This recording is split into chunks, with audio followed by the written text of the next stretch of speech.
लोकसभा चुनाव के लिए कुछ ही दिनों में नोटिफिकेशन जारी हो सकता है। लोकसभा चुनाव 2024 और राज्यसभा चुनाव की जरूरत को देखते हुए समाजवादी पार्टी एक बार फिर रघुराज प्रताप सिंह यानी राजा भैया को अपने खेमे में लाने की कोशिश कर रही है। लगभग 20 साल तक समाजवादी पार्टी के सहयोगी रहे रघुराज प्रताप सिंह पिछले कई वर्षों से अखिलेश यादव और उनकी पार्टी से दूर हैं। इस बीच उन्हें यूपी की बीजेपी सरकार और मुख्यमंत्री योगी आदित्यनाथ के साथ अच्छे रिश्ते बनाते देखा गया है। लगभग 6 साल पहले यानी 2018 में हुए राज्यसभा चुनाव से ही अखिलेश यादव और राजा भैया के बीच सियासी दुश्मनी चली आ रही है। 2018 के राज्यसभा चुनाव के वक्त तक सपा और बसपा के बीच 2019 के लोकसभा चुनाव को लेकर सहमति बनने लगी थी। तब तक राजा भैया सपा के सहयोगी हुआ करते थे, लेकिन बीएसपी से उनकी तगड़ी दुश्मनी थी। दरअसल बीएसपी की मायावती के मुख्यमंत्री रहते हुए ही यूपी में राजा भैया के खिलाफ पोटा का मुकदमा दर्ज किया गया था। यूपी में मायावती के शासन के दौरान ही राजा भैया और उनके पिता को जेल भी काटनी पड़ी थी। बीएसपी से पुरानी दुश्मनी की वजह से ही 2018 में राजा भैया बीएसपी के राज्यसभा उम्मीदवार के पक्ष में वोट नहीं करना चाहते थे, लेकिन अखिलेश यादव चाहते थे कि राजा भैया बीएसपी के उम्मीदवार का समर्थन करें। इसके लिए अखिलेश यादव ने एक मीटिंग बुलाई थी, जिसमें वो अपने साथियों से बसपा के उम्मीदवार को जिताने के लिए वोट करने की अपील कर रहे थे। इसी मीटिंग में राजा भैया भी शामिल हुए थे। हालांकि अखिलेश के सामने तो राजा भैया ने बीएसपी उम्मीदवार को वोट करने से इनकार नहीं किया था, लेकिन जब वोटिंग का असली वक्त आया तो उन्होंने बीएसपी उम्मीदवार को वोट ना करके बीजेपी उम्मीदवार को वोट दे दिया था। नतीजा यह हुआ कि बसपा प्रत्याशी राज्यसभा चुनाव हार गया था 2018 में। इस एक मामले ने अखिलेश और राजा भैया की सियासी दोस्ती को सियासी दुश्मनी में बदल दिया। अखिलेश यादव राजा भैया से इतने नाराज थे कि उन्होंने 2022 में प्रतापगढ़ में कुंडा विधानसभा सीट से राजा भैया के खिलाफ अपना उम्मीदवार भी उतार दिया था, जबकि इससे पहले सपा कुंडा में राजा भैया के खिलाफ अपना प्रत्याशी नहीं उतारती थी। सपा ने कुंडा में अपना उम्मीदवार बनाया भी उस गुलशन यादव को था जो राजा भैया का ही करीबी रह चुका था। 2022 के इस चुनाव में चुनावी रैलियों में दोनों नेताओं ने एक दूसरे पर खूब तीखे जबानी हमले भी किए थे। खासतौर पर अखिलेश यादव ने प्रतापगढ़ में ही खड़े होकर राजा भैया को पहचानने तक से इनकार कर दिया था। जब उनसे राजा भैया को लेकर सवाल पूछा गया था तो उन्होंने पूछा था कि कौन राजा भैया। इसके अलावा कुंडा में राजा भैया के खिलाफ और गुलशन यादव के समर्थन में जनसभा को संबोधित करते हुए अखिलेश ने यह भी कहा था कि बताओ कुंडा के लोगों, यहां पर जो लगातार जीत रहे हैं उनके लिए कुंडी लगाओगे कि नहीं, ऐसी कुंडी लगाना कि दोबारा कुंडी ना खोल पाए। यानी अखिलेश यादव कुंडा में राजा भैया के कुंडी लगाने की बात कर रहे थे। इसी के जवाब में राजा भैया का भी बड़ा ही तीखा और तगड़ा जवाब आया था। राजा भैया ने कहा था कि मैं किसी पर निजी टिप्पणी नहीं करता, हमेशा मंच की मर्यादा बनाकर रखता हूं, किसी के ऊपर मैंने हल्की बात कभी नहीं की। राजा भैया ने अखिलेश के लिए कहा था कि एक नेताजी ने कहा कि कुंडा में कुंडी लगा देंगे या कुंडा को कुंडी बना देंगे, तो हम कहते हैं कि धरती पर अभी कोई माई का लाल पैदा नहीं हुआ जो कुंडा में कुंडी लगा दे। कुंडा कुंडा ही रहेगा। ये बात राजा भैया ने मुलायम सिंह यादव के प्रति पूरा सम्मान रखने के बावजूद उनके बेटे अखिलेश यादव के खिलाफ कही थी। अखिलेश यादव के साथ राजा भैया के रिश्ते भले ही कड़वे रहे हों, लेकिन शिवपाल यादव और मुलायम सिंह यादव के साथ उनके संबंध हमेशा ही बेहतर रहे हैं। अखिलेश की नाराजगी के बावजूद राजा भैया मुलायम सिंह यादव से मिलने जाते थे। वो कई बार कह चुके हैं कि मायावती सरकार के समय उनके खिलाफ पोटा लगाया गया था और बाद में मुलायम सिंह की सरकार में राजा भैया पर लगा पोटा का केस हटाया गया था। यानी उस मुश्किल समय में मुलायम सिंह यादव ने राजा भैया का साथ दिया था। इस बात को अखिलेश यादव भी अच्छी तरह समझते हैं कि राजा भैया के मन में मुलायम सिंह यादव और सपा को लेकर सॉफ्ट कॉर्नर है और इसी वजह से अखिलेश ने इस संभावना को तलाशने की कोशिश की है कि क्या राजा भैया के साथ 2024 के लोकसभा चुनाव को लेकर कोई सहमति या समझौता हो सकता है। इसके साथ ही अखिलेश फरवरी 2024 के राज्यसभा चुनाव को लेकर भी राजा भैया का समर्थन चाहते हैं। आप जानते हैं कि यूपी से भरी जाने वाली राज्यसभा की 10 सीटों पर चुनाव होना है।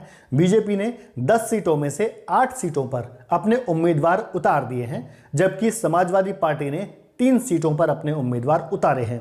7 सीटों पर बीजेपी और 2 पर सपा उम्मीदवारों की जीत तय है, लेकिन बीजेपी ने अपना 8वां उम्मीदवार उतार कर सपा की धुकधुकी बढ़ा दी है।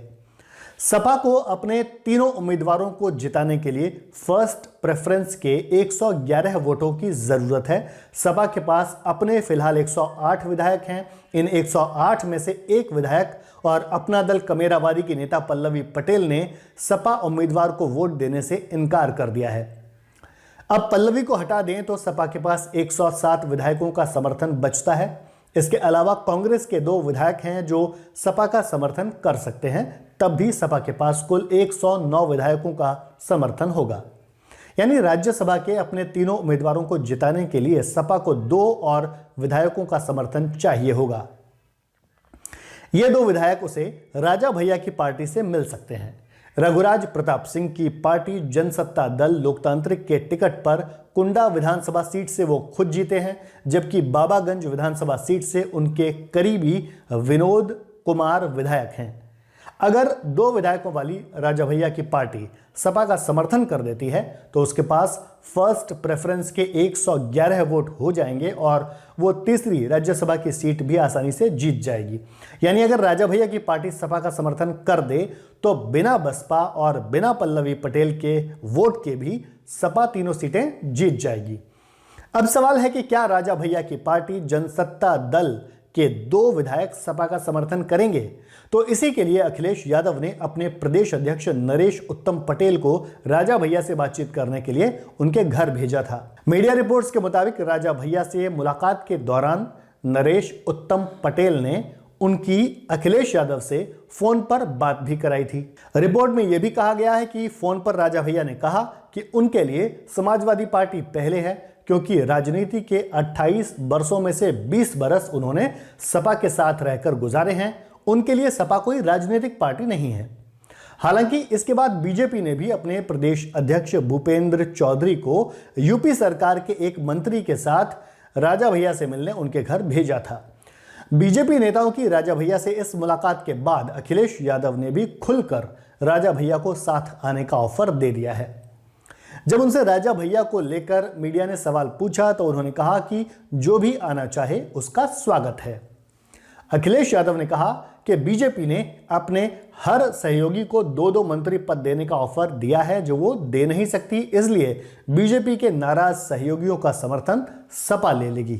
अगर राज्यसभा चुनाव में राजा भैया सपा का साथ देते हैं तो दोनों दलों के लोकसभा चुनाव 2024 में भी साथ आने की संभावना बन सकती है। यह समझौता 2 लोकसभा सीटों को ध्यान में रखकर हो सकता है, एक कौशाम्बी और दूसरी प्रतापगढ़। इन दोनों सीटों पर राजा भैया की पार्टी जनसत्ता दल लोकतांत्रिक का अच्छा खासा असर है।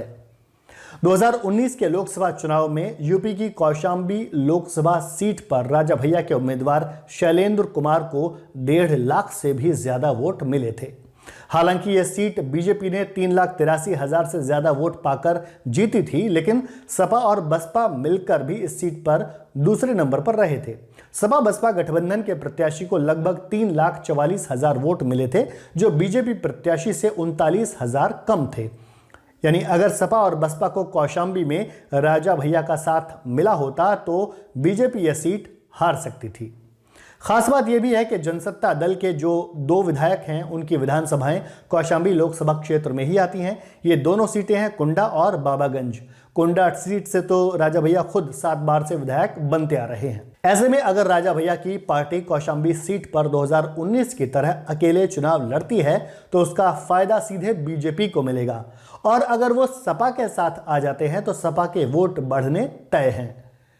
कौशाम्बी पर सपा का ध्यान इसलिए भी है क्योंकि जो पल्लवी पटेल सपा से नाराज हैं वो इसी लोकसभा क्षेत्र में आने वाली विधानसभा सीट से विधायक हैं। उनके अलावा मंझरपुर से सपा विधायक इंद्रजीत सरोज भी पार्टी से नाराज बताए गए हैं। इसके अलावा राजा भैया के दबदबे वाली एक और लोकसभा सीट है जिस पर नजर रखने की जरूरत है। वो सीट है प्रतापगढ़ की। 2019 में प्रतापगढ़ लोकसभा सीट बीजेपी ने 1 लाख से ज्यादा वोटों से जीती थी। तब राजा भैया के उम्मीदवार अक्षय प्रताप सिंह को भी लगभग 47,000 वोट मिले थे। यानी अगर इस सीट पर राजा भैया समर्थन कर दें तो सपा के वोट यहां भी बढ़ सकते हैं। एक चर्चा यह भी है कि राजा भैया खुद प्रतापगढ़ से लोकसभा चुनाव लड़ सकते हैं, इसीलिए उनके सपा के साथ जाने की चर्चाएं तेज हैं। हालांकि 2024 में बीएसपी सपा के साथ नहीं है, इसलिए ये सारे समीकरण उलट भी सकते हैं। तो इस वीडियो में इतना ही। मिलते हैं किसी अगले वीडियो में, तब तक के लिए नमस्कार।